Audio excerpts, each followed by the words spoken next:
welcome to Tell Us More About That. Today we are talking with Dr. Nathaniel Van Kirk about OCD, Obsessive Compulsive Disorder. Whoop, whoop. This is a good episode. This one's getting pretty niche. This is a very specific topic within the under the umbrella of psychology. Like we mentioned in the introduction, all of these topics were picked for a reason, either because we've dealt with them personally, we've dealt with them professionally, or because we just have a genuine, interest in the topic. This one in particular is personal for me. I have dealt with OCD since I was in 8th grade, and talking to Nathaniel, man, what an enlightening conversation. And Nathaniel also opens up that he got into this because he was diagnosed with OCD when he was in college. So he was 14. Oh, he was at college. You're right. He was at the UVA tennis camp. Right. He was 14. You're right. Yeah. Yeah. Good call. Yeah. Dude, listening's important. But yeah, it's a great conversation. Learn a lot. And if you don't have OCD and if you don't know of someone who does, the whole point of this is there are people guaranteed in your circle and in your life that you'll interact with that do or have dealt with it in some capacity. So the more you can learn about those individuals and how these things impact their lives, the more you'll be able to relate and make more positive connections. So hopefully you will enjoy this episode as much as we did. But enjoy Mr. Nathaniel Van Kirk. So welcome to Tell Us More About That podcast. Today we have Nathaniel Van Kirk. Dr. Van Kirk is the director of psychological services and at the OCD Institute, correct? At McLean Hospital? Yep. Okay, great. And I'll let you do a better job of introducing yourself, but if you want to go ahead and introduce yourself for the audience, that'd be awesome. Sure. Well, thanks so much for having me. So I'm a clinical psychologist. My specialty kind of clinically and research-wise is primarily on OCD treatment outcome, and then kind of barriers that may get in the way of OCD treatment and ways that we might be able to augment it to enhance treatment kind of in the long run. So my current role is the director of psychological services for the OCD Institute. So it's a residential partial hospital intensive treatment program for OCD. That I also do a lot of advocacy work, working currently as an OCD Massachusetts, and try to do some kind of outreach and advocacy work around OCD, kind of getting a little bit more education around OCD out into the community, kind of treatments that work, let people know there are treatments that work, and talk a little bit more about that. But that's kind of the brief overview, and I know we'll dive into more, so happy to be here. Very cool. Well, thank you for joining us. All of the topics that we have on this podcast, we try to, it's a wide range, but we try to find the tether that kind of humanizes these topics that people have maybe heard of OCD or obsessive compulsive disorder, but they have no idea what the heck does that even mean? What does it look like? If they don't have it, then it's just something that they probably never really taken time to learn more about. So hopefully by learning about this, I guarantee within like 1 degree, everybody knows somebody who has dealt with this in some capacity. So this will be a really interesting conversation and informative. So thanks for taking the time to join us. I feel like OCD is, a lot of disorders go sort of misunderstood, but I feel like OCD specifically is one of the more prominent ones that come to mind. What interested you in getting into this specific disorder or the specific area of diagnoses? Oh, but Jen, you forgot to ask. Oh, no. Hard question. Oh, I just got really interested. That's okay. I will come back to that question. So what we've been doing at the beginning is a friend of mine a couple of years ago gave me this like conversation starter game. And so we've just been picking ones at random. So if you could live as long as you wanted to, what age would you choose and why? I have no idea why I'm randomly picking this number, but I don't know. I feel like to any age, and assuming somewhat good health and able to do it, maybe around 250. I feel like you get a good sense of a whole bunch of different transitions, in those kind of centennial marks. But also beyond that, then might get a little repetitive and lose those closest to you. Huh. But that would be if it was maybe I watch a few too many cartoons and things like that, where that's a big philosophical question. But I'll say that'd be cool to break 100 just to see what changes across those years. So yeah, that's a great. My head didn't even go past what could be realistic. Yeah. So that's funny how different people perceive that. Can you imagine all the different things and growth and progress you would see in 250 years? That's crazy. Yeah, that's a good one. Cool. All right, so back to our regularly scheduled question. Yeah. Yes. So how did you lean into OCD? What was your original kind of jumping point or interest in OCD? Yeah, so that's a great question. So I think, as you mentioned, like many, I didn't really know much about it prior to my interest in it. So my interest really started around high school, and kind of entering into high school, where I actually was diagnosed with OCD. Kind of came out of the blue. As we mentioned and kind of chatting beforehand, I went to undergrad at Virginia Tech and graduate school for my PhD at Virginia Tech. But my OCD actually started up the road at UVA. I went to a 2-week tennis camp there when I was a kid, about to go finish in middle school, about to go to high school. I never really thought about OCD or struggled with it. It hadn't really been on my radar. Didn't know anything about it. But at that point, I just something changed during that trip. And I ended up using Purell a lot, and this was before Purell was kind of everywhere. Oh, yeah. I would joke, I was kind of like the only person that snuck out of the dorms we were staying in, not to go to a party or anything. I went to go check which 7-Elevens carried Purell. It's not what's carried everywhere. Wow. And at that point, I didn't really know why I was doing it. I just knew I had this overwhelming anxiety and this feeling like I just had to do it. And I wasn't 100% sure what was happening. Kind of felt like I was losing control of my mind, really. Kind of the ability to trust myself sort of went downhill. And in those 2 weeks, it sort of spiraled out of control. Then when I came back home after those 2 weeks, I know my mom had noticed something was up and asked, and like any good teenager, I said, "No, I'm fine, nothing." Mm-hmm. Which couldn't have been further from the truth at that moment. But then over the next couple of years, I learned a little bit more about what OCD was, got into treatment. And sort of from there, as I went through that process, I realized that OCD really wasn't well understood, even in kind of the clinical realm at that time. I had, a number of treatment experiences that didn't quite work. I was kind of labeled as treatment non-refractory or or treatment resistant. But then I found somebody who I connected with, who really had good understanding of OCD and really kind of helped me kind of get my life back. And that was sort of when I shifted and decided I want to specialize in OCD and psychology, and specifically doing clinical and research work with treating refractory OCD and understanding what goes into that and what can we do about it. Gosh, that's wild. That's that's as good of a story as you can, like an origin story to pick what you're going to be studying, and that's amazing. So what were you going to school for originally? My original plan was to do kind of the MBA route. I wanted to kind of start my own company. And sort of had that kind of business trajectory was where I was initially going.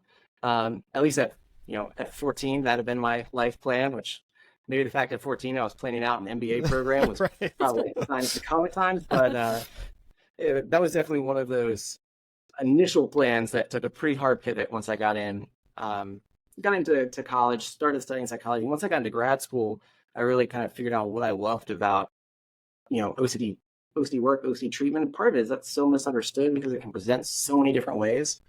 Yeah. And there's so much, but there's also a lot that we know about it and a lot of good treatment that we can build on. And so that's kind of kept me in that area, in that field.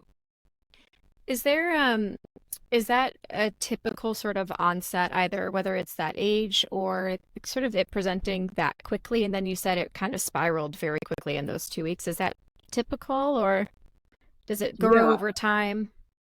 I think you go do both. So I wouldn't say that there's necessarily a one trajectory, but we do know that it either tends to grow slowly over time and just kind of spread out, or some people do have sort of, I had that kind of sudden onset due to a stressor or a transition time. But it does tend to onset usually kind of in that area of kind of late childhood. Kind of 9 to 12 tends to be one kind of spike, and then we also see sort of another one, kind of a little bit more in adolescence around that high school time. So we also see a lot of the major life transition times tend to be kind of hot spots for OCD to sort of like cross that clinical threshold towards starting to become impairing. And there might be some signs if you look back, but it wasn't really functionally impairing. But it tends to hit in those kind of childhood, adolescence. There is another spike sort of actually right about when going to college. There tends to be a little bit of an onset of intensifying symptoms around that big transition period as well. Interesting. Can you give us a little bit of a kind of a general version or general definition of like what is your elevator pitch of what OCD is? Definitely. Well, so, OCD or obsessive compulsive disorder, it's changed a little bit over time, but the way it's currently defined is it's a mental health diagnosis that's characterized by what we call obsessions, which are intrusive, unwanted, repetitive, and highly distressing thoughts, images, feelings. But they can also be sort of like these urges or impulses that people have that push their way in when they don't want to have them and tend to go against who they see themselves as being as a person and cause significant anxiety and distress. And then as a result of those, there's compulsions or rituals, which are repetitive behaviors or mental acts. So it doesn't just have to be like an observable behavior, it can also be mental acts that are really aimed at neutralizing whatever fear it is that's kind of pushed its way in, or getting rid of or getting away from for that stressing anxiety or other distress that may actually be kind of pushing its way in. And so the reason why it's such a general definition is that there really is no limit to how many different ways OCD can present. Okay. I always like saying it's only limited by the imagination and creativity of the person who's suffering with it. Yeah. Gotcha. And so that's sort of why we define those kind of two general ways, but there's a lot of different dimensions of it. For an OCD diagnosis, does someone have to struggle with both the obsessions and the compulsions, or okay? Yes, and so there's been a lot of debate on this. Pretty much what we know as of now, pretty much all of the research that we know shows that for OCD to be a diagnosis, there are both obsessions and compulsions. But when we talk about compulsions, the reason I kind of highlighted the mental ritual piece, and these can be like just kind of thinking something over and over again. There's a ritual called rationalizing, where it's trying to think your way out of something, trying to gain certainty about a fear. But if I just think about it enough, Tony's looking at me because he does that. Yeah. Yeah. Well, and it's one of those things that like you happen so much behind the scenes you don't get to see, and it's hard to describe sometimes. And so a lot of times what we find is that when someone is having obsessions but doesn't have compulsions, it's usually because the ritual or compulsion is either sort of covert, has become sort of like found a way to sort of hide it, or is kind of going on in the background in your head, or might be something that is not typically thought of as OCD. But all the research shows us it's typically there, and if someone's struggling to respond to treatment, it's because that ritual, there's usually a sneaky ritual in there somewhere. Huh. That's but I think the thing that oh, sorry, go ahead. No. Sorry, go on. The final thing I was just going to say about it is that, like, if there's one way to tie together all the pieces of OCD and, like, what it is, it's that OCD is sort of like the never-ending doubt and what-if questions that get to a point where it's almost incapacitating. It's the idea that I have to know something with 100% certainty to make sure that I won't do this thing, or this thing won't happen, or that I know what's going to occur, or that this feeling will go away. Because if I don't get that 100% certainty, I'll never be able to move on with my life, or something terrible might happen. And if you say like, all right, well, 99.995% chance this thing won't happen, to OCD, you're saying, so you're telling me there's a chance. So you're saying there's a chance.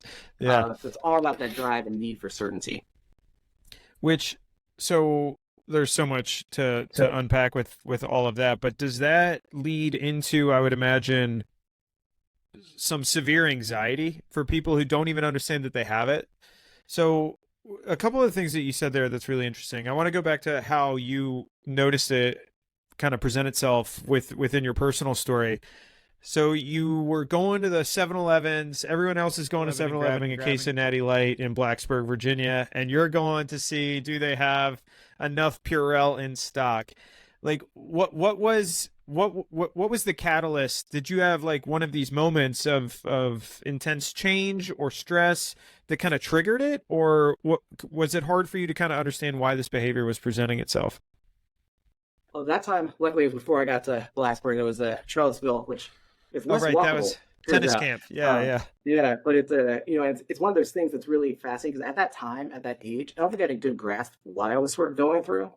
Um, and I think it meant daily life stressors, divorce, things like that. But like part of it was that there wasn't a single thing where it just shifted. It was more the transition and being there Huh. that was sort of like everything just kind of fell into place at that point. And I think that's common with a lot of OCD. Sometimes, about 70% of people will say there's a stressful life event or series of them that precede it. But there's also a number of people who aren't really sure which one it is, or they don't have necessarily like this one moment where everything shifted. They say like this happened and it all shifted. For some, they do have that. So it can take both paths. For me, it was sort of this thing that sort of snuck up while I was there, and I didn't even realize it was sneaking up on me until I kind of reflected on the fact that I was spraying Purell on my tennis racket and on my shoes and like up and down my arms. And if I didn't do that, I just got this overwhelming sense of fear, and I didn't really know what for. Yeah. And so it sort of snuck up that way. I was kind of doing whatever I could to try to get rid of that fear and play tennis. But as you can imagine, if everything's covered in Purell, it's really hard to play tennis and win. Yeah.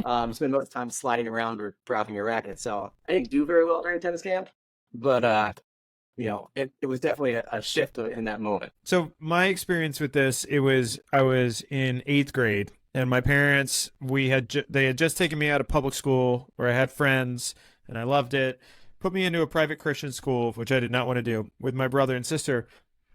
And my mom noticed it because it was very similar. What you said resonated in a lot of ways. Like, I knew these things were happening inside of my head. I had no idea why. And I didn't really have the introspection to recognize, like, okay, these things are happening and there is a reason why. So I just let them happen. So most 8th graders don't. Right. So my mom, I was writing. It manifested in so many different ways, like light switches, walking in and out of rooms. But the most debilitating was reading and writing. I would reread the same sentence. Oh, I couldn't get through a page. I would write my notebooks. My mom, I remember she looked over my shoulder when I was doing my homework, and this is when it started. My notebooks would be all scratched out for the most part, because I would write and I'd scratch it out. I write it again, scratch it out. So my mom saw it. She just started crying.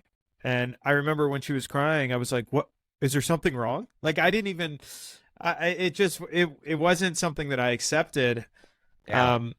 And it was so incredibly debilitating. And I remember they took me to a mental health practitioner. And when he told me that it was something, and he told me, like, this is OCD, I remember almost to the moment of like being like, okay, well, so it's not real. So this is something I can control. So I was able to, like, I would say 80% success of like stop the behaviors, but what I wasn't able to do was stop the thoughts. So it was like, and I still get them in a lot of ways. Like, it's not something that really goes away, but it's such a wild, when you try to explain it to people, they're like, what? What are you talking about? Yeah. Well, I love that you brought the fact that the thoughts coming, that they stick around. One of the things that makes it so tricky is that a lot of times when OCDs first starting out, the thoughts and behaviors are based on things that we all do in daily life, sort of to like get a sense of safety or certainty, or I think of like rewriting things or checking or perfectionism. When OCD latches onto that, it's things that sometimes are valued by like society up to a point where until they cross that functional like line. So the thing that we always talked about is that like OCD exists on a continuum in any behavior in and of itself. OCD occurs when a behavior crosses that adaptive zone, becomes non-functional, and it's too rigid or extreme to actually serve its initial purpose, and it kind of keeps you stuck and gets you from being able to move forward. Yeah. But then I think the other thing you highlight is the thoughts themselves, right? They're normal thoughts that a lot of us have. We all have random aberrant thoughts that come in. Just when OCD latches onto it, says, you can have all these other thoughts, just not this one, or these three. Like, these are unacceptable. Yeah. This means a little bit about you, or this, like, you'll never be able to tolerate if you don't do.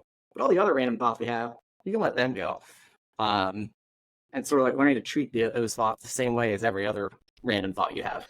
And not like, it's the irrationality of a lot of them, of like, if you don't do this, and this is what, like, it was almost embarrassing as an 8th grader to articulate if I don't do this, I know it makes no rational sense, but if I don't do this, someone in my family may die, like, or I won't graduate, or I won't make like you come up with these crazy like scenarios in your head, and it like it fuels the need to do these behaviors.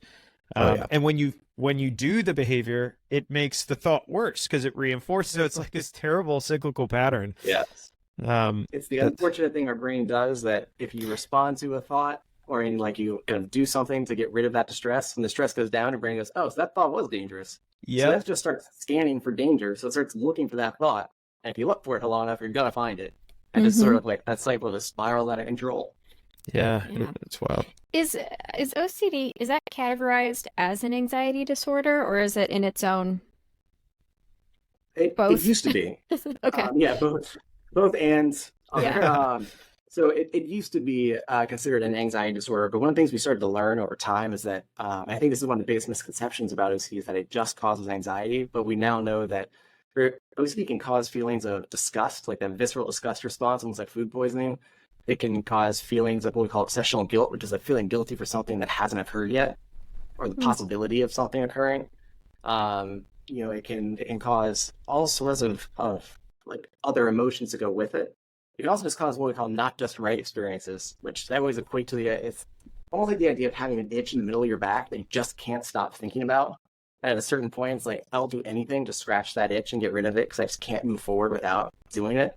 And that's sort of a not just right experience. Is either some feeling in your body that feels off that you have to do something about. But because of all those, OCD sort of moved into its own category of OCD and related disorders that involve both traditional OCD, hoarding disorder, excoriation or skin picking, and trichotillomania or hair pulling. That's interesting. It's funny. Right before we started, I pulled out my super old DSM-5. It's not even the new one, the TR. It's like, Jen, what are you gonna do with that book? I just might flip through it, and it's right here. It popped up, but a little light reading beforehand. Yeah. It's been a while since I've had to. I mean, I don't even know how to quantify it right now. But even when I worked in a private practice for only a year and a half, but I had two patients that either came to me and were already diagnosed with OCD, but it is one that was so debilitating to them that I wasn't trained in OCD. And so it felt like there was some level of disservice of just not knowing sort of the best treatment for them, and knowing that treatment is case by case, but even knowing really where to start, and even having a good understanding of what it looks like, not not with the misconceptions that come along with OCD. Yeah, and I think that the debilitating piece sometimes is overlooked, especially with you. It's gotten better, but there was a lot of depiction of OCD kind of in popular media for a while that only showed a very specific piece, right? Like there's usually just hand washing or fear of germs, but really letting out the parts of fears of family members dying, or scrupulosity and sending being responsible for someone going to hell or ruining others' lives, or all these intrusive kind of thoughts that might come up. That really, by the time that it kind of really gets hold, a lot of people are struggling to maintain jobs, go to school, just socialize, maybe become completely isolated or unable to care for themselves. So what are the different sort of subcategories of OCD? Good question. So what we know research-wise so far is there's really kind of four main domains that have kind of come up time and time again. And these are fairly broad domains, but the first one is kind of contamination, or kind of contamination concerns and hand washing, cleaning style rituals. And that's the one I think for a long time got the most attention. Then there's also the next kind of dimension is what we consider fear of harm. So it's a fear of harm coming to self or to others if I don't complete this ritual, or if I don't do something. It's like a hyper responsibility for harm. And a lot of times those go with things like checking rituals, reassurance seeking, asking if everybody's okay, making sure that they're safe, making sure that you didn't do something that might have inadvertently hurt someone without knowing it. Also might be a lot of mental rituals of trying to check your memory to see if it has gaps or if it's consistent, things like that. Imaging certain situations that might have caused distress to make sure no one was hurt and you're remembering it correctly. And then there's the third one, this dimension 3, which is, I think, one that actually people are starting to share about a lot more. But it's the part of OCD that a lot of times people held back because they're a fear of like what are people going to think, and that's what we call the kind of unacceptable, taboo, sexual, and religious intrusive thoughts. And so this is in the category where you have all those thoughts that we as humans have pop in, but when it pops in for someone with OCD, it becomes, well, what if I'm a serial killer? What if I'm actually a danger to those around me? What if I might be a pedophile and don't know it? And just one day I'm going to snap. How could I risk putting others in harm's way if I'm not 100% certain? And the fact that I have this thought means like, what? I don't know if I'm certain anymore. I don't know who I am anymore. You almost like can't trust your brain anymore. Bingo. Yeah. And I think the part that goes with that is that people with OCD, especially in that category, will go to extreme lengths to make sure those around them are safe and try to protect the world from themselves or protect themselves from these thoughts. And will try desperately to control their thoughts, to not have them. We've had people that even reported themselves to the police and said, I think I may have done this, or I might have, or I might do it, and I don't know. But can you lock me up just in case? So I want that certainty that others are safe. I think that's the thing that people don't always realize about OCD is the lengths people will go to try to make sure these fears, especially the intrusive thoughts, unacceptable thoughts to me, don't come true and aren't possible. It's sort of like they've lost trust in who they are as a person because there's that, 1% chance, 0.01% chance that life might kind of throw a hurt ball at you because we're all human. We all have all these different sides. But I think that's one dimension that has gotten a little bit more traction recently. People have felt confident enough to share a little bit more, which I think is amazing, because I think that's one that I hear a lot of stories about people waiting 15, 20 years to share because they were embarrassed or ashamed of the thoughts. They thought no one else had these thoughts. And I always recommend that they play Hard Things Humanity and say, if you think the thoughts that you're having right now, play this game. All humans have it. The question is, are you going to monetize it or run from it? And it's sort of like, that's sort of what we do in treatment, is try to normalize the fact that as humans, we all have all of these thoughts and questions that come through. But we learn to trust ourselves amidst those. Yeah. And then the final one is perfectionism, not just right experiences, which is that feeling of kind of like need for completeness, symmetry, and order that tend to be the next one. Okay.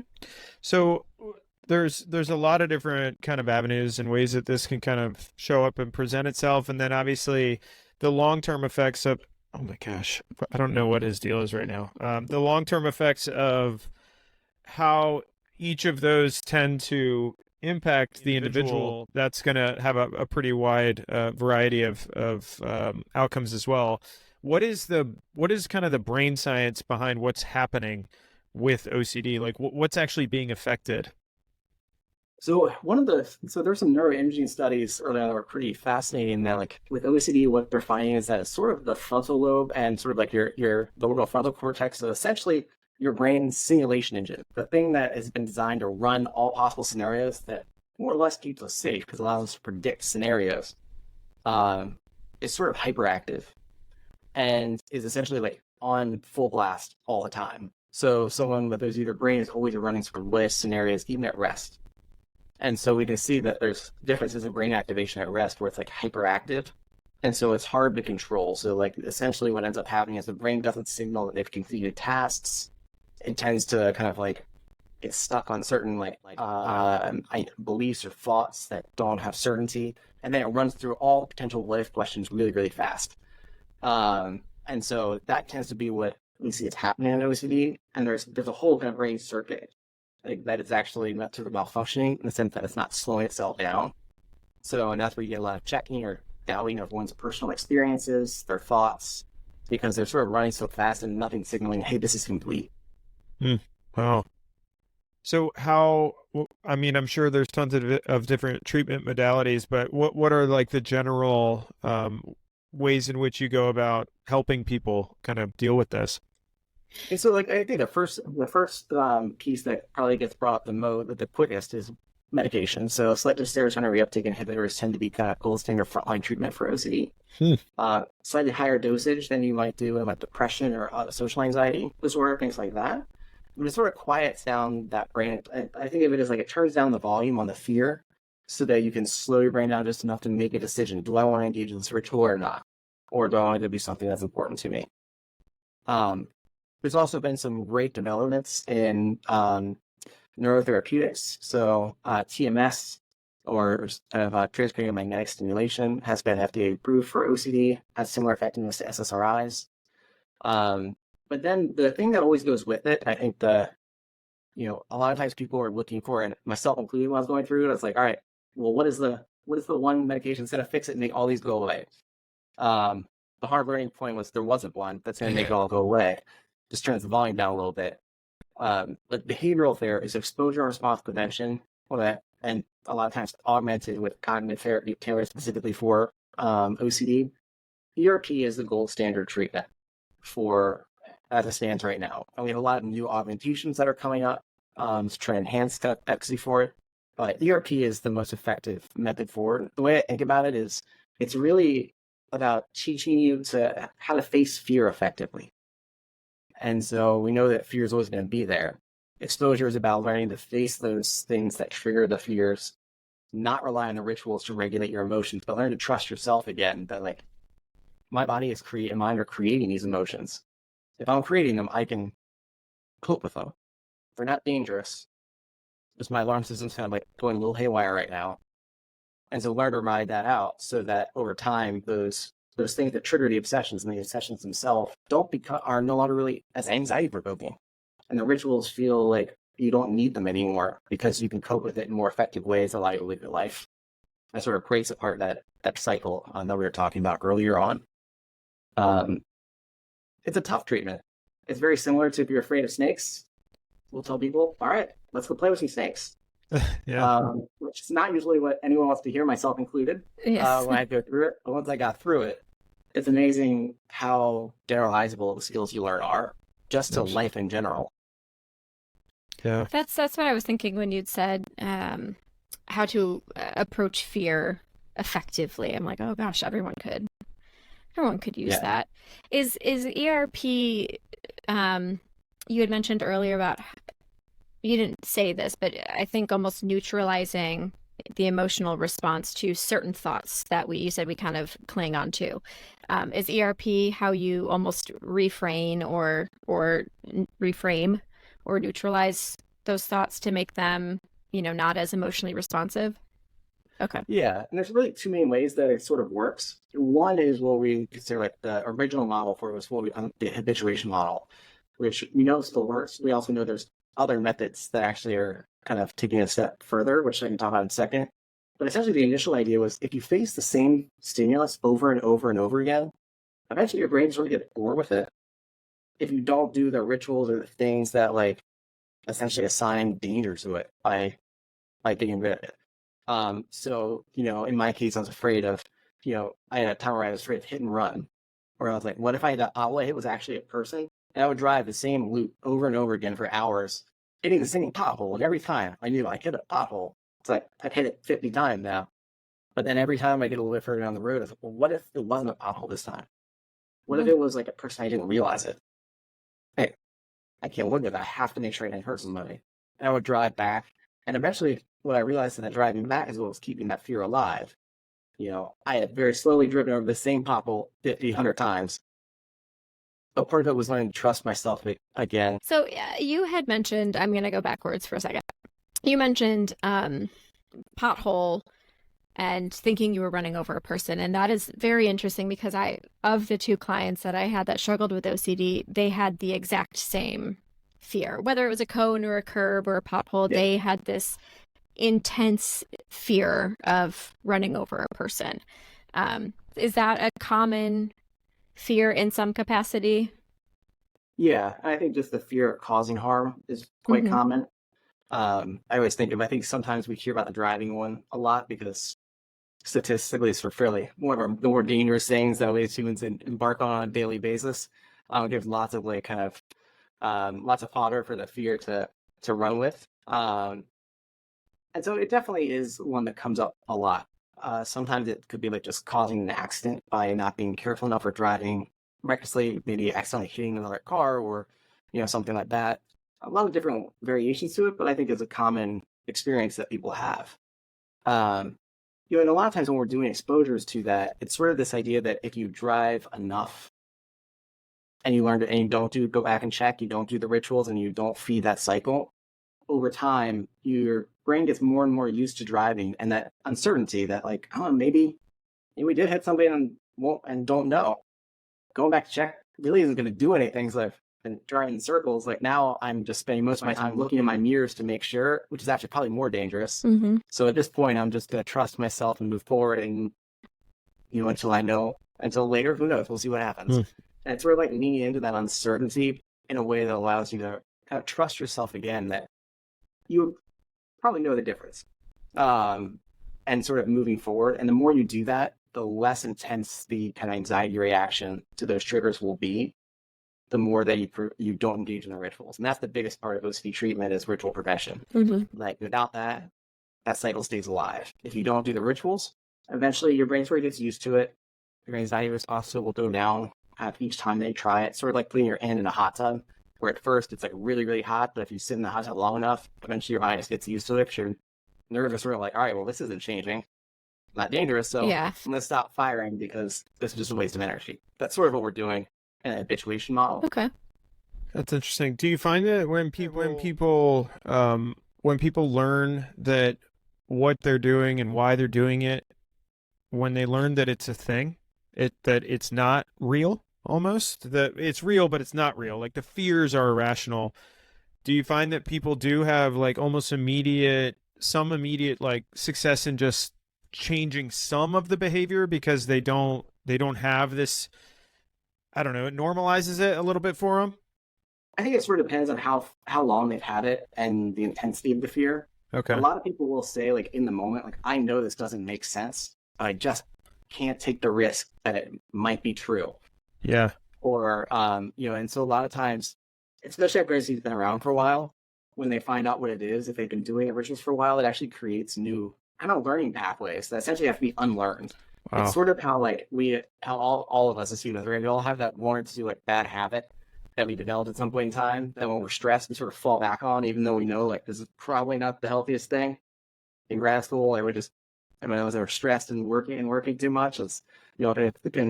Could attest to this. I just drank like 2 liters of soda, stayed up all night, and my diet consisted of like, I think it was cherry popsicles and Doritos nachos, which worked for getting my dissertation done. Sure. Probably wasn't the greatest for my longevity, but it's a bad habit that you keep falling back on. But I think OCD is the same way. When you're really stressed, you fall back on that thing that's over practiced. And so you have to really practice not doing the rituals, especially if it's been along, and create what we call inhibitory or cocaine pathways. And that's the other way ERP works. Interesting. It's strengthening like an alternative pathway that doesn't involve ritualizing, so that you can slow it down enough to realize I have the choice if I'm going to do this ritual or if I'm going to go have lunch, with my family.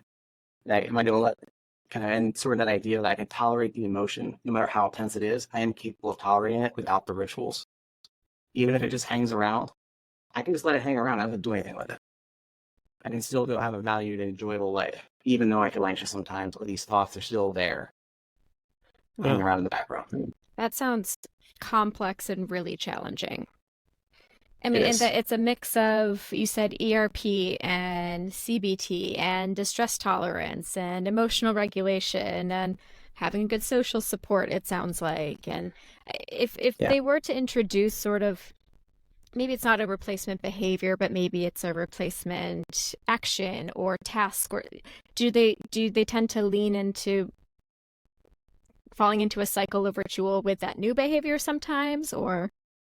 Yeah, I'm really glad you brought that up, because that is actually one of the biggest pitfalls, I think, sometimes with treatment, is especially early on, if someone hasn't been trained in OCD, sometimes it makes sense, right? We teach people when they're anxious to do things like relaxation training, things like that. Listening loves it when you introduce something that says, if this, then that. So if anxious, breathe this way exactly.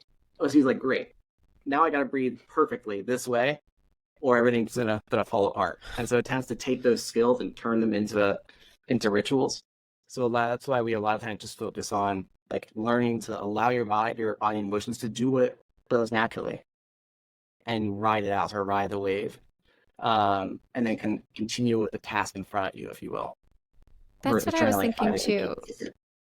Yeah, I'm trying to remember what modality it would fall under, but you just said riding the wave. So having this really deep trust and understanding that feelings, emotions, all thoughts, they come in waves. And so how do you ride it out knowing that it will ebb and flow, and you will have moments where it doesn't feel as intense and strongly as it does? Yes. Interesting. I will say with ERP, I always tell people like it is a highly effective treatment. So statistically, its meta-analytic effect size, sort of like its overall efficacy, is 1.41, which 0.8 and higher is a large effect size. It's astronomical for psychology and behavioral health. Wow.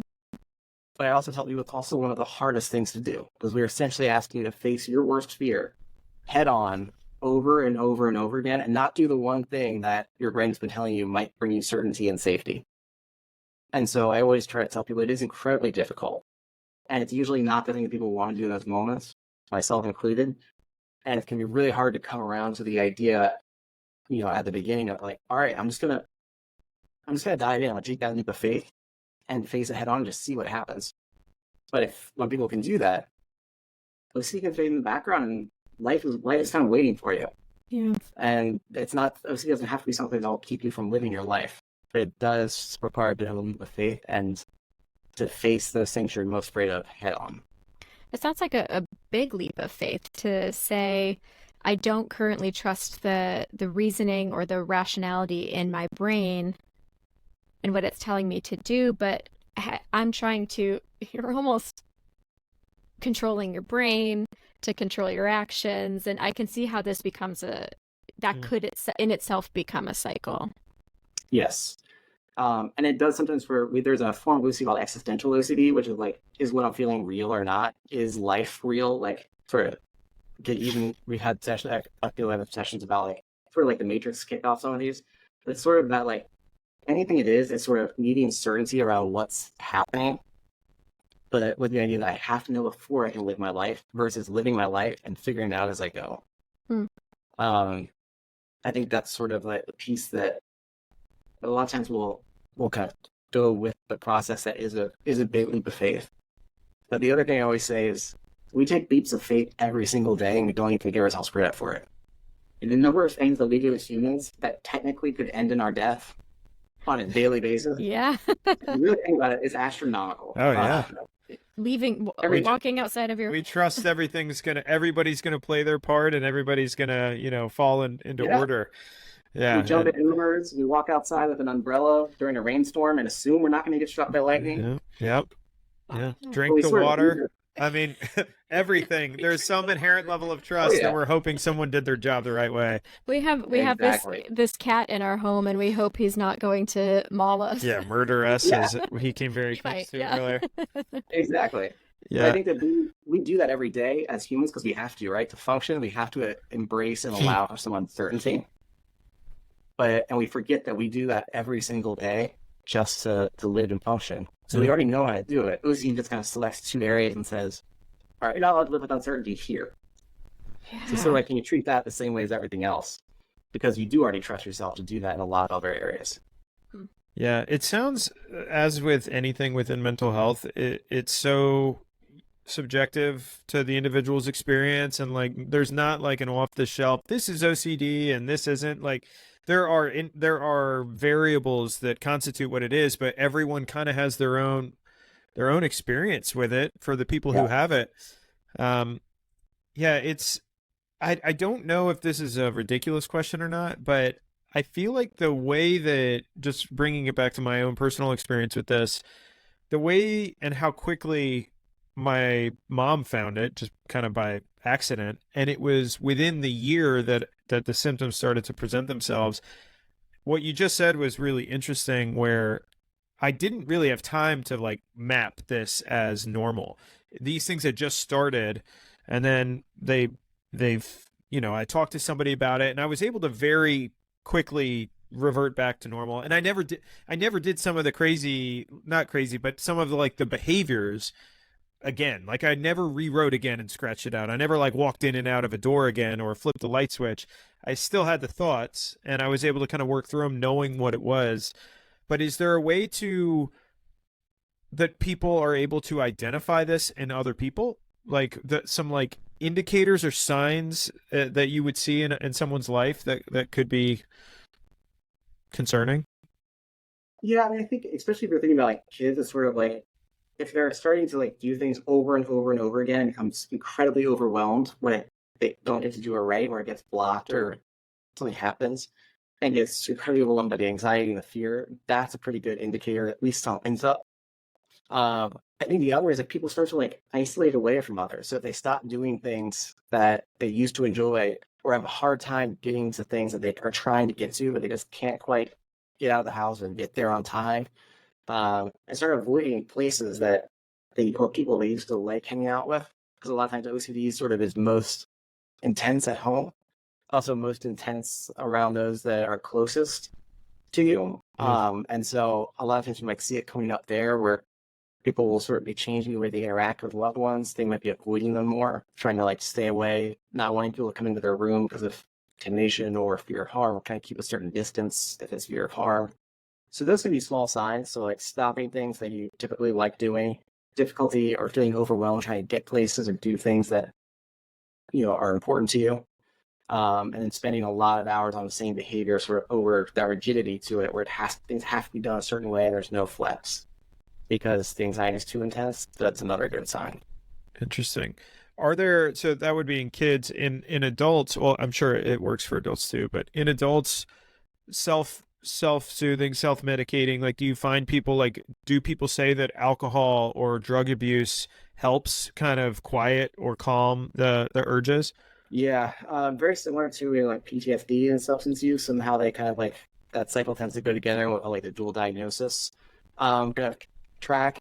We see something similar in OCD. And one of the biggest challenges, so like alcohol a lot of times will calm it, but there's also a pretty bad rebound effect that people report. Like the next morning, they wake up and the obsessions are usually like intensified tenfold, because then also there's even more uncertainty on what happens, or you put stuff off kind of inadvertently. So we do actually see a lot of self-medicating and attempts to either quiet the thoughts, get rid of them, neutralize them. But similar to their rituals, it tends to only intensify them over time. And we do know that things like alcohol use, use of like benzos to get that kind of immediate or anxiolytics for that immediate anxiety relief, actually tend to interfere with treatment and recovery, because they become sort of ritualistic, meaning that immediate release versus kind of noticing that you can ride out the anxiety, that you can actually cope with it. So we do see a lot of comorbid substance use. Yeah, because you're not learning those behavioral coping strategies over time. Yeah, and exactly. Ultimately, it's still avoidance. Right. Yeah. You'd mentioned like dual diagnoses. And you had said PTSD. Are there other sort of diagnoses that tend to go either OCD can lean into other diagnoses like anxiety, depression? We said isolation, things like that. Yeah. Are there certain ones that it can? Comorbid depression is one of the most common. So just given especially the impact that OCD can have on one's life and your ability to function, and the things that you lose because of it, comorbid depression is very common. A lot of times people will also have social anxiety is another common comorbid diagnosis, especially if you develop OCD early on, because you sort of exit in severe OCD and you sort of miss those milestones because the OCD sort of takes over everything in your life. So you miss those major like developmental milestones sometimes, have to play catch up. We also do know there's some emerging research that I've been working on with some colleagues that show that PTSD and OCD actually much more comorbid than we initially thought. Huh. And so we do see a high comorbidity between the two of those as well. Interesting. That's a good segue to what I was going to ask, and we'll wrap up here in a minute. Where do you see the research going? Like, do you see it just kind of foundationally building on what's currently there, or is it going in new directions that you wouldn't have been able to anticipate even 5 years ago? Great question.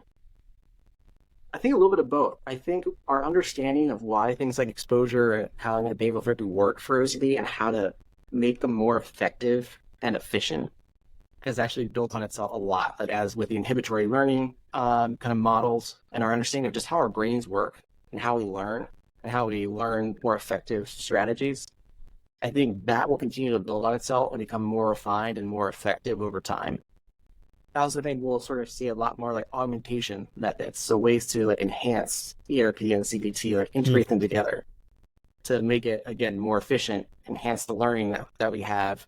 But I also think there's a lot of, and I think what's the great part is there's a lot of new kind of interventions and directions that people are also looking into and testing and trying to figure out, like, are there other options that we can also use, be it for self-help or disseminate a little bit more easily for those that are struggling with exposures? Are there more cognitive methods that we can use to get them ready for it, or that might be effective as well? We also are seeing a lot in the neurotherapeutics realm, where as we understand the brain mechanisms underneath fear, and as things like anxiety research, PTSD research grow, I think we're seeing more and more novel neurotherapeutic and digital interventions that have a lot of great potential to be able to disseminate treatment to a lot of people more widely and more efficiently than we've been able to do so far. That's great news. I feel like every area of research that at least that we've been having conversations with people about, there are treatment modalities that 5-10 years ago that exist now just because of how quickly technology builds upon itself, that they could have never even forecasted or even been able to anticipate. So it's exciting that OCD research is right in line with that. Definitely. I think going back to that, 250 years. Yeah. Just imagine what we know about the brain in 250 years might get some new insights given how much we don't know already. It's wild to think about that. Do you think that with social media and everything else, just because understanding how OCD is triggered and constant like needing for assurance and things along those lines, has OCD just exponentially, or has social media and access to it and need for gratification, has that had a dynamic or a role? Really interesting question. One we struggle with, I think, this is kind of like in our area a little bit, is like it's done some wonderful things for education and getting the word out, right? Also done some terrible things for getting the wrong word out. Sure. There's a lot of people who spend time trying to do things that really aren't empirically based or a misunderstanding of it. They can distill down into like a 60-second clip alone. But I do think that one of the things that has changed is it sort of has changed one individual's willingness to reach out for help because it feels more normalized, I think. If people can find the right information now, we've had a lot of people that have been willing to reach out for help and share what they're worried about earlier, and not necessarily be as ashamed of their thoughts, which I think is great. But I do think there's a reward element where when OCD latches onto social media, it can become really difficult to disentangle because there's just so many ways to get reassurance, to get feedback, so many areas of perfectionism. There's also things that just never go away, so like their triggers are always there, and comments, things like that for social elements. But also it's had a pretty big impact, I think, on depression. So there's definitely been a negative impact. I think it's changed some of the OCD things that we've typically seen and how people ritualize or how they engage with the obsession or which obsessions come up. And also a change on depression and isolation, which has been a challenge. Yeah. Did you have anything else, Jen? Just out of professional curiosity, if a baby therapist was looking to get better training or a deeper understanding of OCD, are there certain paths you would encourage someone to take, or whether it's books or podcasts? Yeah. Well, we've already got started, so there we go. Conferences, maybe, just anything. Any thoughts on that? So the International OCD Foundation, iocdf.org, actually has a really great yearly conference and then a virtual conference that occurs every October and an in-person conference in the summer, which is really cool because it's an academic research conference, all focused on OCD, but it also has clinicians, researchers, individuals with experience, family members, and friends all attend together. And so it kind of brings together all these different pieces. They also have trainings for therapists called the BTTI that teach the fundamentals of exposure response prevention, both for adults, and they have a pediatric one as well. Each state also has most states also have a local affiliate. They have OCD Massachusetts, we have a YouTube channel as well. But a lot of states will have local affiliates that have resources in their state, things like that as well. Maybe do some trainings. So I think those are probably would be great places to learn more, get more resources.